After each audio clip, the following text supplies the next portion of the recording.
श्री अरविंद केजरीवाल की गिरफ्तारी ने भारत की राजनीति में कई गहरे प्रश्न खड़े कर दिए हैं। वह देश के इतिहास के पहले मुख्यमंत्री बने जिन्होंने गिरफ्तार होते समय भी सत्ता छोड़ना उचित नहीं समझा, अर्थात वो इस विषय में श्री लालू प्रसाद यादव के आगे निकल गए।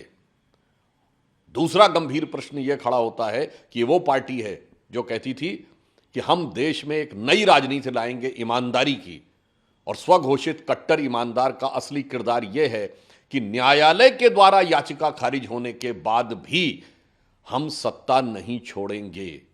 ये उनका असली किरदार है।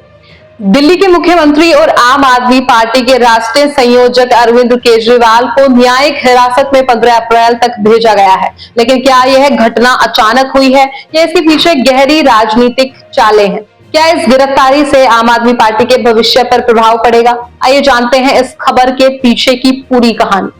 नमस्कार, आप देख रहे हैं न्यूज और मैं हूं आपके साथ तरुण शर्मा। इस घटना की शुरुआत तब हुई जब शराब नीति घोटाले में आरोपी विजय नायर का नाम सामने आया। केजरीवाल ने दावा किया कि नायर आम आदमी पार्टी की नेता अतिशी को रिपोर्ट करते हैं। इस बीच केरल के मुख्यमंत्री पिनरई विजयन ने महारैली के एक दिन बाद कहा कि केजरीवाल की गिरफ्तारी कांग्रेस के लिए एक सबक है। उन्होंने कांग्रेस नेता मनीष सिसोदिया की गिरफ्तारी के समय और अब के उनके रुख में बदलाव पर सवाल उठाए। आप नेता और दिल्ली की मंत्री अतिशी ने सोशल मीडिया पर पोस्ट किया कि वह मंगलवार सुबह 10 बजे एक विस्फोटक खुलासा करेंगी। लेकिन क्या यह खुलासा आप पार्टी के लिए एक नई चुनौती लेकर आएगा या उनके लिए एक नई उम्मीद की किरण होगी? इस घटना के विश्लेषण में हम देखेंगे कि कैसे राजनीतिक दलों के आरोप प्रत्यारोप और गिरफ्तारियां न केवल उनकी छवि पर असर डालती हैं बल्कि जनता के विश्वास पर भी। आगे की वीडियो में हम इस घटना के भविष्य के प्रभावों पर चर्चा करेंगे और यह भी जानेंगे कि कैसे इस तरह की घटनाएं लोकतंत्र की नींव को प्रभावित करती हैं। इस घटना के विश्लेषण में हम देखेंगे कि राजनीतिक दलों के आरोप प्रत्यारोप और गिरफ्तारियां न केवल उनकी छवि पर असर डालती हैं बल्कि जनता के विश्वास पर भी। इस तरह की घटनाएं न सिर्फ राजनीतिक दलों के बीच तनाव को बढ़ाती हैं बल्कि आम जनता के मन में भी अनेक प्रश्न उत्पन्न करती हैं। आइए इस घटना के विभिन्न पहलुओं पर एक नजर डालते हैं। शराब नीति घोटाले की जांच न केवल राजनीतिक दलों के बीच विवाद को जन्म दिया है बल्कि यह जनता के बीच भी चर्चा का विषय बन गया है।